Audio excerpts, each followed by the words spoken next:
welcome everyone at the new episode of the Pure Gospel on the Flat Earth. My name is Isaah, and today we're going to talk about globe earth nonsense versus flat earth reality.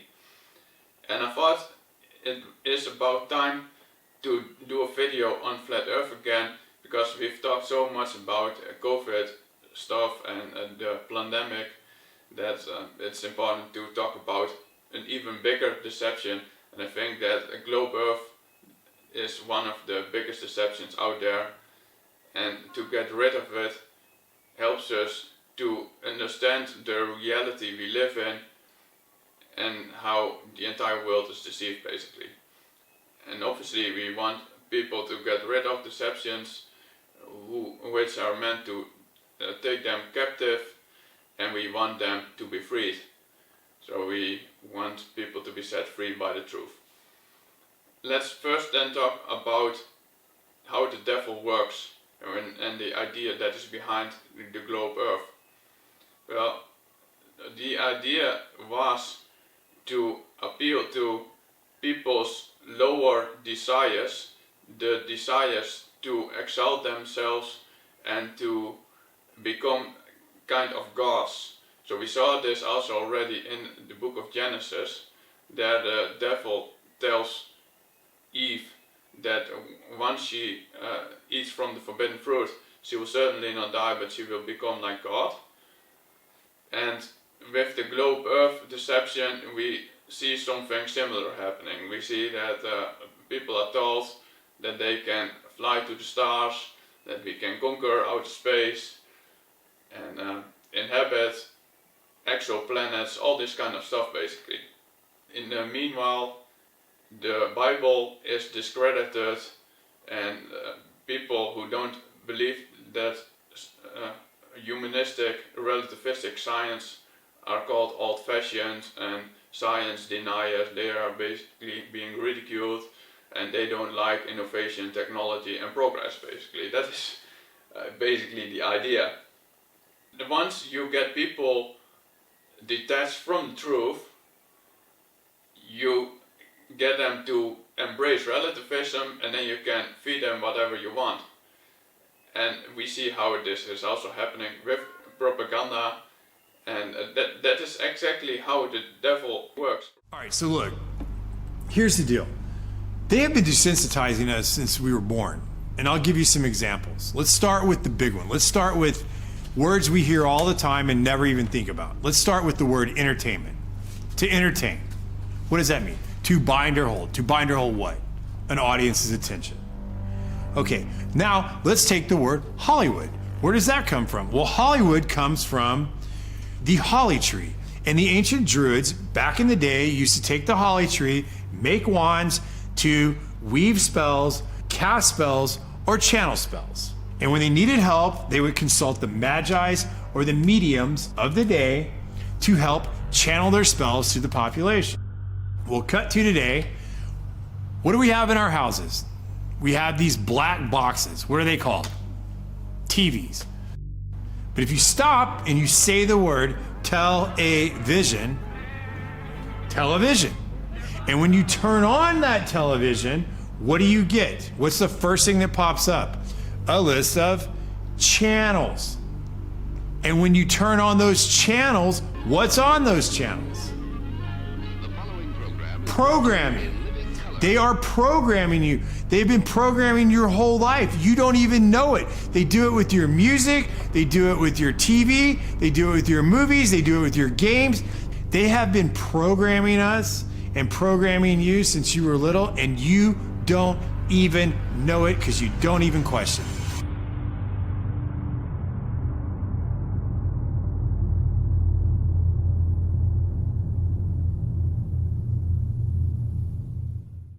We see it with mainstream media, propaganda.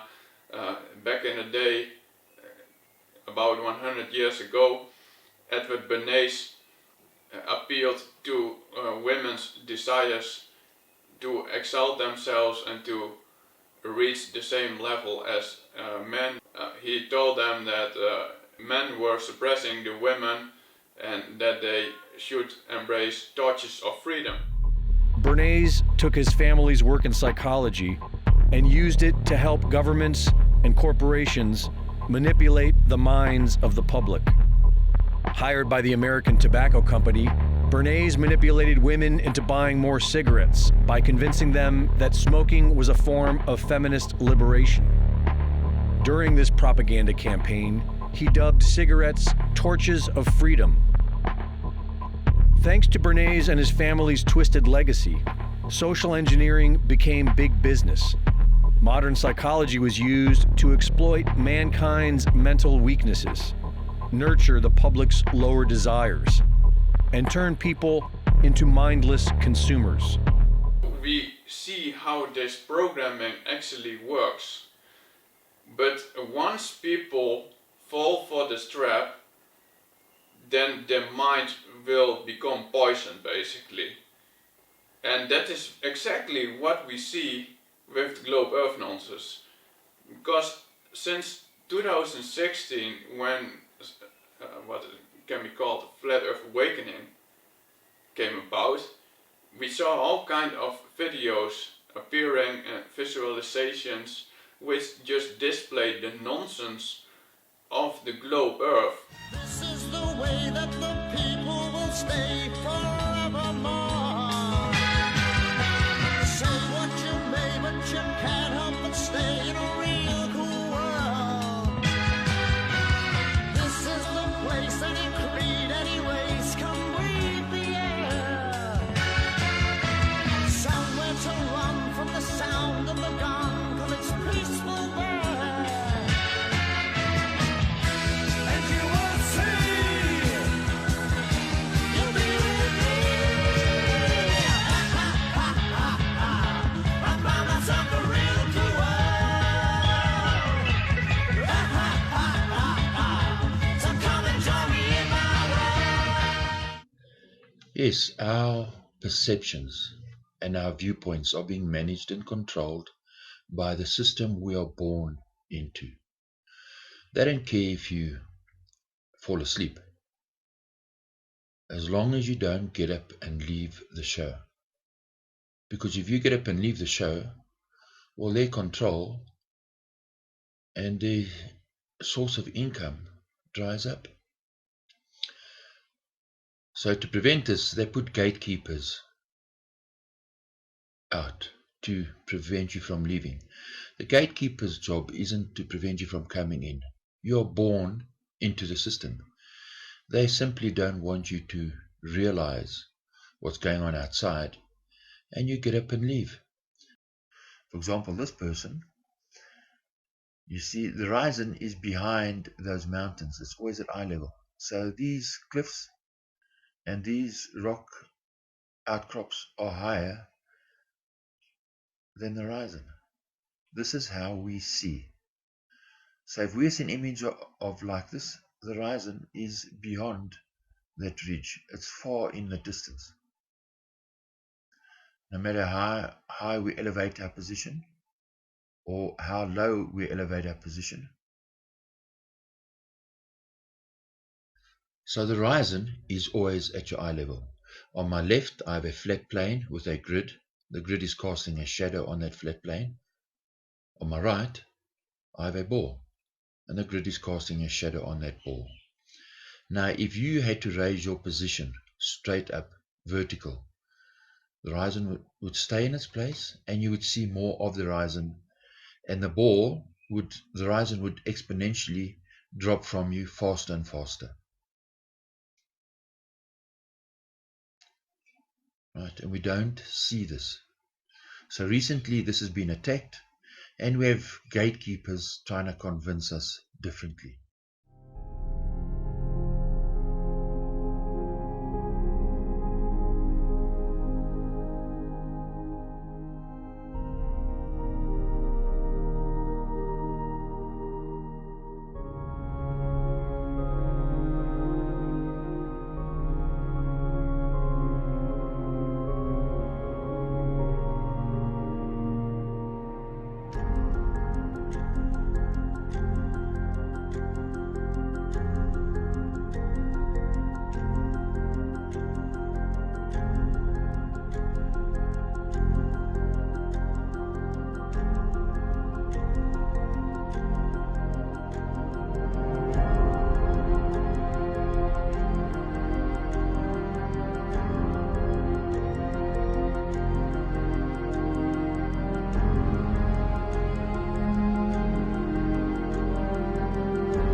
So let's have a look. This man is on a canoe, right? Remember, the key is 360 degrees. This man is on a canoe. He sees the horizon at his eye level. He's on the ocean floor. If the horizon was higher than him, well, he'd be in a dip of water. He'd be in a bowl of water, which is impossible. Right? It's easy to understand. Now, if we drop the horizon below him,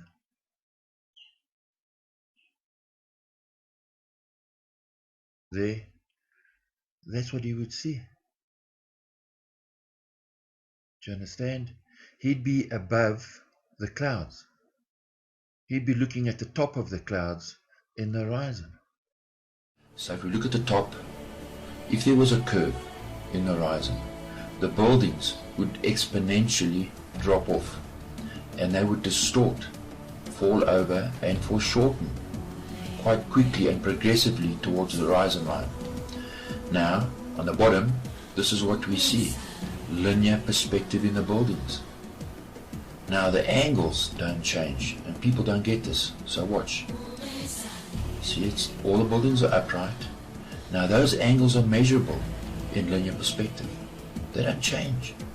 This is what we see in buildings because the earth is flat. There is no curve on the horizon. Look at this image.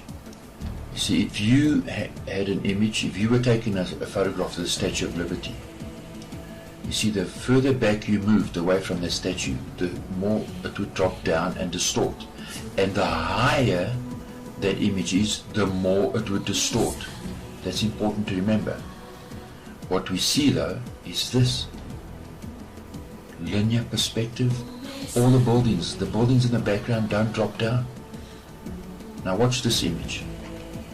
This is a video clip that I took off YouTube. Now ask yourself, how is it that this guy, you see, he has no agenda. He's bought a camera and he's saying, wow, look at the zoom on this camera. Now look at the windows on this ship. We see, there's the waves. Look at the windows, look at the angle. Now look at the angle of the cables on that bridge behind. Now that's a fair distance between that bridge and that ship. Yet the perspective is the same. Look at this. No change in perspective whatsoever because the water is flat. Now, the same guy filming some buildings with the same camera. Now watch how he zooms in here all the way from his position to the shoreline. He sees the shoreline, no problem. Look at the angles. You see those triangles? Look at them.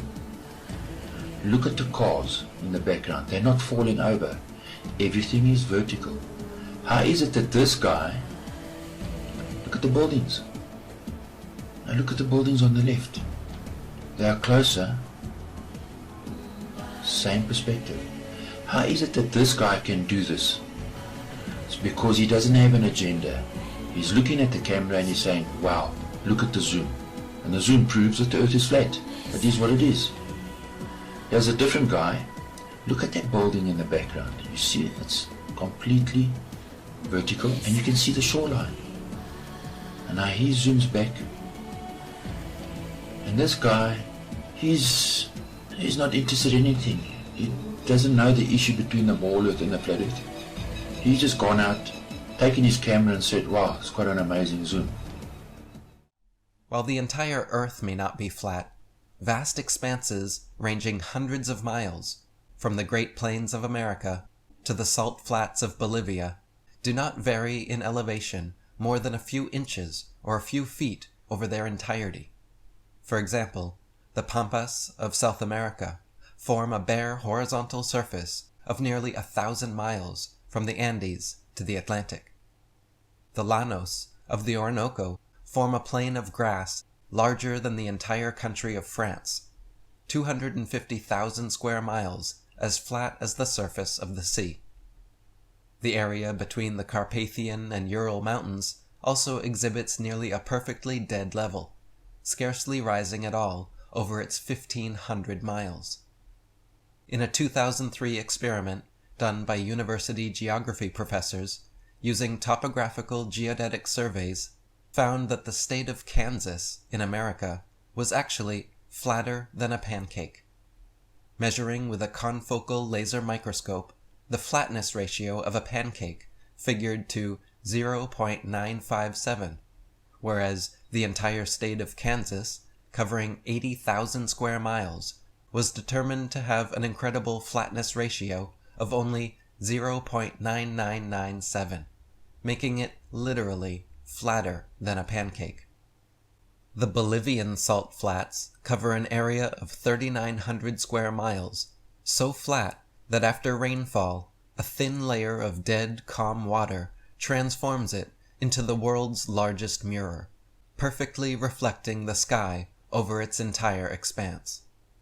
In fact, every continent on Earth actually features plains several hundred miles in extent, so much so that the National Geographic Society claims more than 1/3 of the world's land areas are plains. This means that in addition to the 71% of Earth's landmass that is covered in flat, level water, approximately another 1/3 of the remaining land areas are also flat and level, giving a grand total of over 80%. Therefore, the question globe believers should be asking themselves is, if over 80% of the Earth is proven to be covered in flat plains and level water, how could it possibly be a sphere? And if over 80% of the Earth is empirically and demonstrably composed of flat lands and flat water, where is the sense and reason in assuming the remaining 20% to be globular?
Actually take photos of you. That's great! But for the remainder of this vlog, we are actually going to start walking on the ceiling. That's better. They have really nice upholstery here. Oh, sorry. Oh, sorry. Not yet. So they're about to take a photo. Fair. I guess we come over here.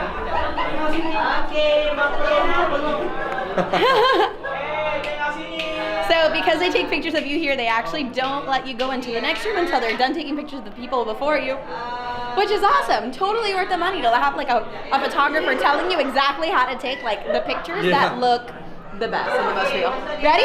We're going in! This is so funny. It's literally a bum rush of taking pictures.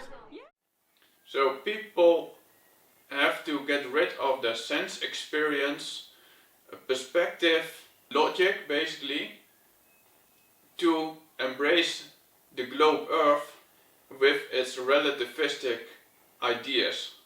because obviously that is what is behind it, to embrace relativism, so that we don't treat God serious with his commands, and that we ourselves can decide what is good, what is right, and what is wrong, basically. So that we ourselves are the standard, and that basically forms the cause of demoralization and moral degradation, obviously. So that is really what is behind that. And what always surprises me is that people who first want to ridicule me for my flat earth convictions, that they cannot account for their side of the burden of proof. And that is actually obvious, because the globe earth really is nonsensical. They want to have people believe that people live on the downside of a spinning ball. It's a huge deception, and it shows you how people's mind have been controlled by the evil one. And that is exactly what we're gonna talk about right now, because that confirms what is written in the Bible in 2 Corinthians 4 verse 4. The God of this age has blinded the minds of unbelievers so that they cannot see the light of the gospel that displays the glory of Christ, who is the image of God. It is staggering then that people who call themselves enlightened don't see their inability to just perceive reality as it is. And that always surprises me, basically. So just some quick side note.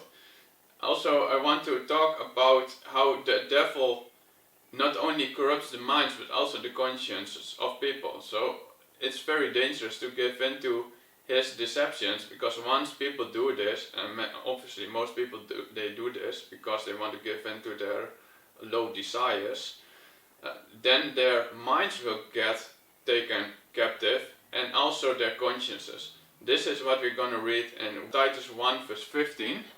To the pure all things are pure, but to those who are corrupted and do not believe, nothing is pure. In fact, both their minds and consciences are corrupted. It always saddens me to see when people's minds and consciences are corrupted. So, to just name one example, I was talking about flat earth some time ago with some people I knew. Then first they ridiculed me and said, "Oh, you're a science denier, blah blah blah. You think you're an expert, but really you're not." Then I pointed them to the fact that the Bible actually confirms the things that I told them about flat earth. And then all of a sudden they said, "Oh, it doesn't matter. What difference does it make?"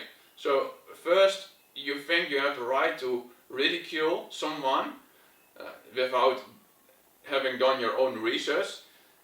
Then you think you can just put the entire topic aside. So you discredited someone, you ridiculed him, and then when actually it turns out that it's true what he's saying, you say all of a sudden it doesn't matter anymore.